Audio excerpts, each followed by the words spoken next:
1972년 5월 13일, 일본 제2의 도시 오사카. 그 중에서도 가장 화려하게 빛나던 남바의 밤거리였습니다. 토요일 밤 10시, 주말의 해방감을 만끽하러 나온 수만 명의 인파로 거리는 발 디딜 틈 없이 북적이고 있었습니다. 네온 사인은 대낮처럼 거리를 밝혔고 술집에서 흘러나오는 웃음소리가 도시의 소음을 메우고 있었죠. 하지만 밤 10시가 조금 넘은 시각, 그 들뜬 공기를 찢어벌기는 소리가 들려왔습니다. 윙, 윙, 도심 한복판을 질주하는 소방차의 날카로운 사이렌 소리. 한두 대가 아니었습니다.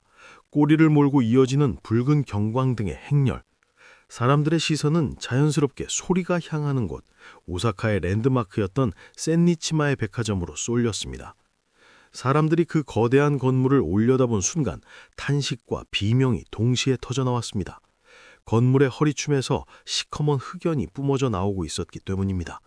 매캐한 냄새가 번화가의 음식 냄새를 덮어버린 그 순간 지상에 있던 목격자들은 평생 잊지 못할 끔찍한 소리를 듣게 됩니다. 처음엔 그저 물건이 떨어지는 소리인 줄 알았습니다. 하지만 그 소리는 너무나 둔탁하고 또 무거웠습니다. 사람이다! 사람이 떨어진다! 누군가의 외침과 함께 아비규환이 시작되었습니다. 7층 높이 까마득한 상공에서 검은 점들이 하나둘씩 허공으로 몸을 던지고 있었습니다. 불길을 견디다 못한 사람들이 창문을 깨고 뛰어내리기 시작한 것입니다. 어떤 이는 바닥으로, 어떤 이는 옆 건물의 아케이드 지붕 위로 떨어졌습니다. 처참하게 부서지는 아케이드 지붕, 그리고 잇따라 들려오는 파열음, 그것은 마치 지옥에서 내리는 비와 같았습니다. 수십 명의 사람들이 살기 위해 선택한 마지막 방법이 아이러니하게도 가장 확실한 죽음으로 이어지고 있던 그 밤. 불과 1시간 전까지만 해도 웃음과 음악이 넘쳐나는 그곳은 어쩌다 거대한 인간 소각로가 되어버린 걸까요? 118명의 목숨을 앗아가며 전후 최악의 빌딩 화재로 기록된 그날의 참사. 도대체 그 안에서는 무슨 일이 벌어지고 있었던 걸까요? 시간을 조금만 거슬러 올라가 보겠습니다. 사고 당일인 5월 13일 저녁, 센니치마의 백화점은 1958년에 지어진 당시로서는 최신식 복합상업시설이었습니다. 지하 1층부터 지상 7층까지 없는 게 없다는 이 건물의 옥상에는 거대한 관람차까지 돌아가고 있었죠. 하지만 밤 10시가 넘은 시각, 백화점의 대부분은 이미 잠들어 있었습니다. 옷가게, 식당, 게임센터가 입점해 있던 다른 층들은 저녁 9시 폐점과 함께 셔터를 내린 뒤였죠. 텅 빈 복도엔 정막만이 흐르고 어둠이 층층이 내려앉아 있었습니다. 단 한 곳, 7층만 빼고요. 7층은 플레이타운이라 불리는 별천지였습니다. 그곳은 당시 성행하던 대형 카바레가 자리 잡고 있었습니다. 화려한 드레스를 입은 78명의 여성 접대부, 호스티스, 말끔한 정장을 입은 웨이터, 그리고 무대 위에서 라이브 연주를 펼치는 전속 밴드와 댄서들까지. 이것은 말 그대로 어른들의 낙원이었습니다. 57명의 손님은 술잔을 기울이며 밴드 음악에 맞춰 춤을 추고 있었고 35명의 종업원은 분주하게 움직이고 있었습니다. 밀폐된 공간, 빵빵하게 틀어놓은 에어컨, 시끄러운 음악 소리, 그리고 담배 연기와 섞인 알코올 향기. 이곳에 있는 180명의 사람들은 발밑, 바로 그 아래층에서 죽음의 그림자가 기어 올라오고 있다는 사실을 까맣게 모르고 있었습니다.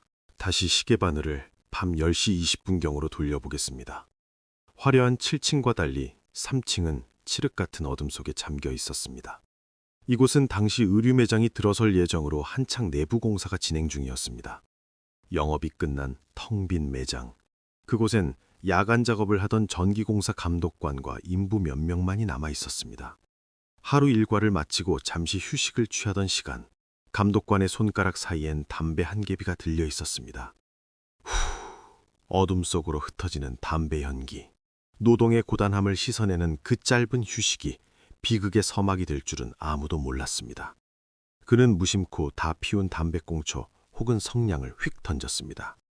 하필이면 그곳은 공사자재가 쌓여있던 창고 근처였고 그 불티는 바닥에 방치된 매트리스 이불 위로 떨어졌습니다. 밤 10시 27분, 처음에는 아주 작은 불씨였을 겁니다. 이불솜 사이로 파고든 열기는 서서히 하지만 확실하게 몸집을 불렸습니다. 작업자가 이상한 김새를 채고 고개를 돌렸을 때 이미 시뻘건 불길이 어둠을 집어삼키고 있었습니다. 불이야! 불이 났어! 작업자들은 당황했습니다. 여기서 첫 번째 골든타임이 날아갑니다. 그들은 소화기를 찾아 우왕좌왕했습니다. 막상 소화기를 찾았을 땐 사용법이 익숙치 않아 제대로 분사조차 하지 못했죠.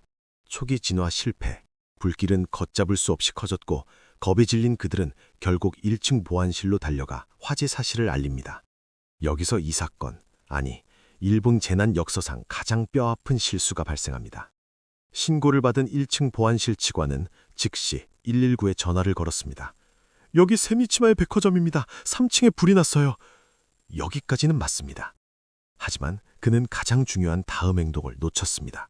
바로 건물 내에 남아있는 사람들에게 대피하라고 알리는 것이었습니다. 당시 건물에 사람이 남아있는 곳은 7층 플레이타운이 유일했습니다. 보안 요원은 소방차를 유도해야 한다는 생각에 너무 당황한 나머지 7층으로 연결된 인터폰을 누르는 것을 까맣게 잊어버린 것입니다. 그가 119와 통화하던 그 시각 3층을 집어삼킨 화마는 이제 먹잇감을 찾아 위로 더 위로 고개를 쳐들기 시작했습니다. 공조배관 덕투와 엘리베이터 통로, 건물 전체를 관통하는 이 수직 통로들은 불길에게는 고속도로와 다름없었습니다. 다시 7층 플레이타운입니다.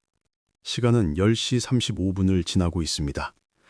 아래층에서 소방차가 출동하고 보안실이 패닉에 빠져있던 그 시각에도 이곳의 음악은 멈추지 않았습니다. 밴드 리더 A씨는 무대 위에서 계속 연주하고 있었습니다.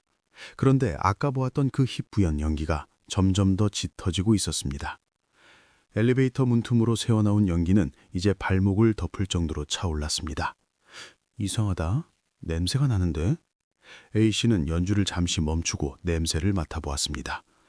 뭔가 타는 냄새. 하지만 매캐한 독가스의 냄새라기보단 종이나 나무가 탈 때 나는 냄새에 가까웠습니다. 그리고 연기의 색깔은 여전히 하얀색이었습니다. 여기서 잠시 화재 시 발생하는 연기의 비밀을 짚고 넘어가야 합니다. 보통 화재 초기에는 수분과 불완전 연소된 가스가 섞여 흰 연기가 발생합니다. 이 흰 연기는 시야를 가리긴 하지만 당장 사람을 즉사시킬 정도의 맹독성을 띠지는 않습니다. 반면 불이 산소를 충분히 머금고 플라스틱이나 화학물질을 태우기 시작하면 그때부터는 죽음의 검은 연기가 발생합니다. 일산화탄소와 유독가스 덩어리인 이 검은 연기는 단 한 모금만으로도 사람을 기절시킬 수 있죠. 당시 7층에 올라온 것은 아직 흰 연기였습니다. 별일 아니겠지. 1층에서 쓰레기를 태우나? 조금 있으면 꺼지겠지. 손님들도 종업원들도 코를 막으며 불평할 뿐 누구 하나 도망쳐라고 소리치지 않았습니다. 심지어 엘리베이터는 여전히 작동하고 있었습니다. 밴드 리더 A씨도 마찬가지였습니다. 연기가 엘리베이터 쪽에서, 즉 낮은 곳에서 높은 곳으로 올라온다는 것을 확인했지만 당장 뛰쳐나가기보단 일단 대기실로 들어가 상황을 지켜보기로 합니다. 아직은 괜찮다는 판단이었죠. 하지만 그 판단은 결과적으로 7층에 있던 118명에게서 두 발로 걸어 나갈 수 있는 마지막 기회를 뺏어가고 말았습니다. 이때 비상계단으로 뛰었더라면, 이때 보안실에서 방송만 해줬더라면. 운명의 시계는 10시 40분을 가리킵니다.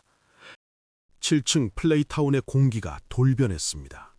조금 전까지 발목을 간지럽히던 희뿌연 연기는 이제 검은 악마가 되어 천장부터 바닥까지 7층 전체를 집어삼키기 시작했습니다. 콜록, 이게 뭐야? 앞이 안 보여! 불과 1분 전까지 웃고 떠들던 사람들의 입에서 비명이 터져 나왔습니다. 검은 연기. 이것은 단순한 연기가 아닙니다. 플라스틱과 합성 섬유가 타면서 만들어진 맹독성 가스, 일산화탄소 덩어리였습니다. 한 모금만 마셔도 뇌가 마비되고 두 모금이면 의식을 잃는 죽음의 기체. 그것이 7층의 산소를 빠르게 밀어내고 있었습니다. 사람들은 본능적으로 빛을 찾아 움직였습니다. 그들이 아는 유일한 출구, 바로 엘리베이터였습니다. 수십 명의 사람들이 엘리베이터 앞으로 몰려들었습니다. 서로를 밀치고 당기고 고함을 질렀습니다. 인간의 존엄성 따위는 생존 본능 앞에서 무력했습니다. 빨리 와! 제발 빨리 오란 말이야! 누군가 애타게 누른 버튼에 불이 들어오고 마침내 띵 하는 경쾌한 소리와 함께 엘리베이터 문이 열렸습니다. 하지만 그 순간 사람들은 얼어붙고 말았습니다. 문이 열리자마자 뿜어져 나온 것은 구원이 아니었습니다. 아래층에서부터 굴뚝처럼 타고 올라온 압축된 고농도의 열기와 검은 유독가스였습니다. 악! 뜨거워! 엘리베이터는 이미 가스 운반 통로가 되어버린 지 오래였습니다. 문이 열리는 순간 그곳에 있던 사람들은 뜨거운 열풍에 얼굴을 감싸쥐며 뒤로 나뒹굴었습니다. 이제 엘리베이터는 탈출구가 아닙니다. 그곳은 불구덩이로 직행하는 입구였습니다. 퇴로는 차단되었습니다. 실내등마저 꺼지며 7층은 완벽한 암흑천지가 되었습니다. 어둠 속에서 들리는 것은 살려줘라는 비명과 무언가 넘어져 깨지는 소리, 그리고 짙은 어둠 속에서 콜록거리는 거친 숨소리 뿐이었습니다. 이때 누군가 목이 터져라 외쳤습니다. 이쪽이다! 다들 이쪽으로 와! 나가는 길이 있어! 어둠을 가른 목소리의 주인공은 그곳 지리에 밝은 보이였습니다. 저쪽에 공사 중인 통로가 있어요. 거기로 가면 아래층으로 내려갈 수 있습니다. 그의 목소리는 지옥에서 내려온 동화줄 같았습니다. 패닉에 빠져있던 수십 명의 손님과 호스티스들이 그를 따라 우르르 몰려갔습니다. 그들이 도착한 곳은 홀 구석, 합판, 베니어판으로 막혀있는 벽이었습니다. 이거야! 이걸 부수면 돼! 보이는 확신에 차서 소리쳤습니다. 며칠 전까지만 해도 이곳은 6층으로 내려가는 계단과 연결된 통로였습니다. 공사 때문에 임시로 나무 판자로 막아놓았던 것을 그는 기억하고 있었던 겁니다. 살 수 있다. 이 얇은 나무 판자만 부수면 나갈 수 있다. 남성들이 달려들어 의자로, 발로, 소화기로 합판을 마구 내리찍었습니다. 우지끈 나무 판자가 부서져 나갔습니다. 희망의 빛이 보이는 듯 했습니다. 하지만 나무 판자가 뜯겨나간 그 자리에 드러난 것은 차가운 회색 콘크리트 벽이었습니다. 안 돼, 이럴 수가. 보이는 자리에 주저앉고 말았습니다. 며칠 전 공사가 진행되면서 통로는 완전히 벽돌과 콘크리트로 메워져 있었던 것입니다. 그는 그 사실을 몰랐습니다. 생명의 문인 줄 알고 두드렸던 것이 사실은 막다른 통곡의 벽이었던 순간, 뒤에선 검은 연기가 쫓아오고 앞은 막혀버린 진퇴양난. 희망이 걷던 만큼 절망은 뼈저리게 다가왔습니다. 이제 남은 곳은 창문뿐이었습니다.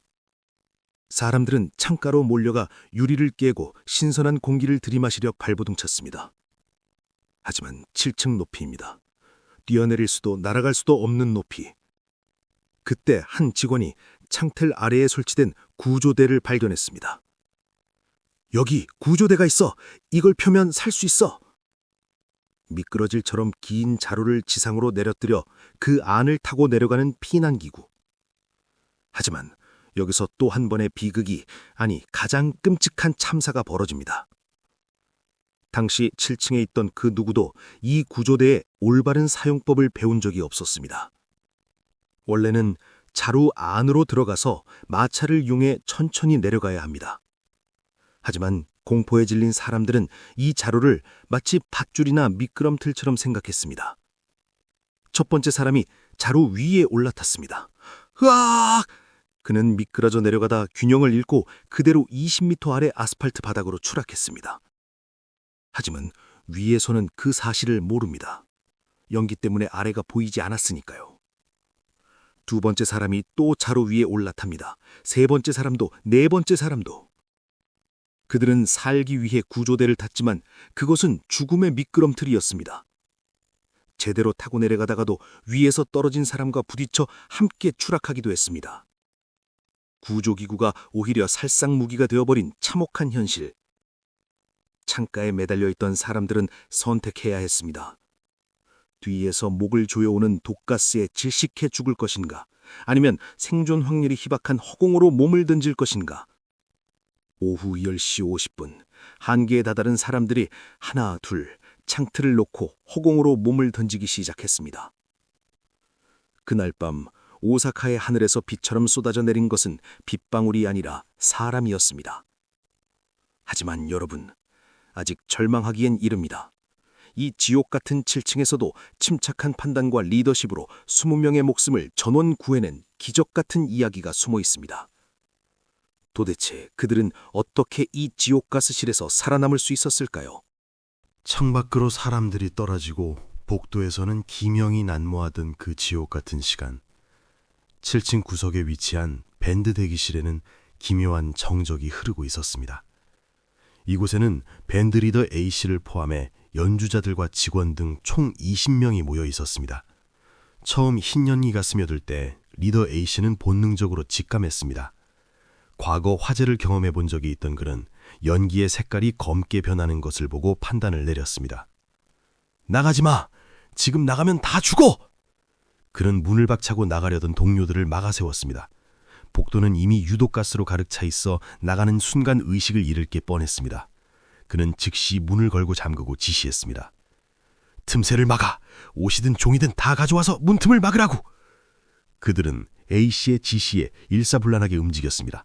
문틈과 환풍구를 미친 듯이 틀어막았습니다. 하지만 연기는 물처럼 집요했습니다.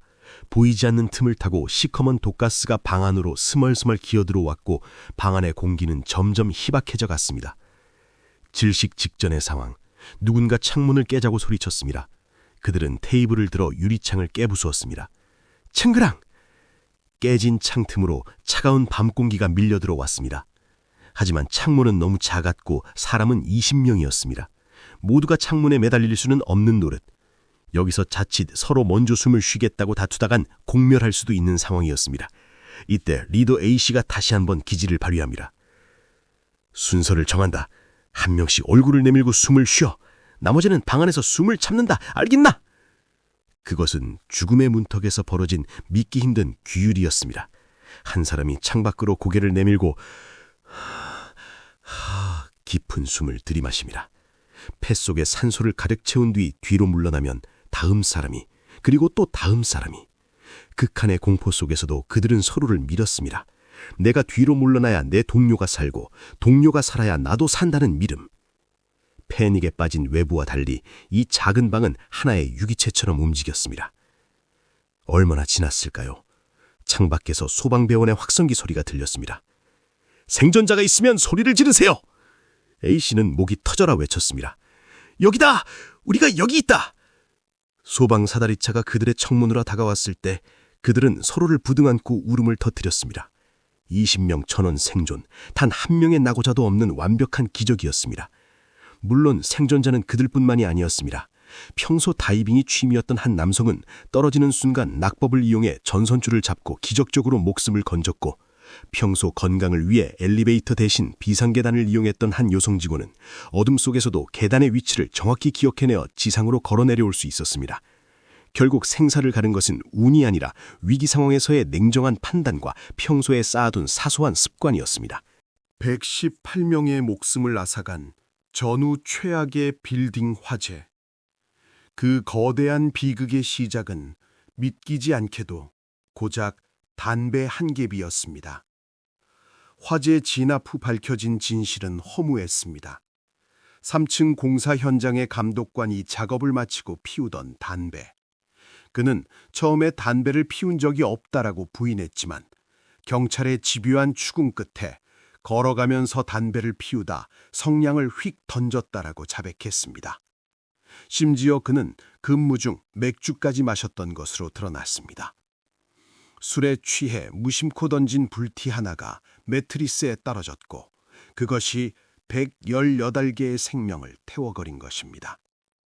이 감독관은 업무상 과실치사상 혐의로 체포되었지만 그가 치른 죄값이 118명의 목숨값과 같을 수는 없을 것입니다. 하지만 이 사건을 단지 한 사람의 실수로만 돌릴 수 있을까요? 초기 진화에 실패하고 도망친 인부들, 7층에 연락하는 것을 잊어버린 보안 요원, 엉터리로 막혀있던 비상구, 그리고 사용법조차 몰랐던 구조기구까지. 이 수많은 만약들 중 하나만 제대로 작동했더라면 결과는 달라지지 않았을까요? 사건으로부터 반세기가 지난 지금 그 자리에 있던 세니치마의 백화점은 사라지고 새로운 건물이 들어섰습니다. 하지만 우리는 여전히 묻고 있습니다. 우리는 안전한가요? 오늘 여러분이 방문했던 카페, 직장, 학교, 여러분은 비상계단이 어디에 있는지 기억하십니까? 혹시 그 비상구가 짐짝들로 막혀있지는 않던가요? 오사카의 그날 밤 7층의 사람들도 몰랐을 겁니다.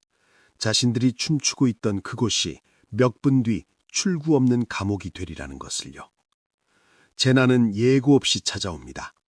그리고 생존은 그 예고 없는 방문을 대비한 자에게만 허락되는 선물일지도 모릅니다.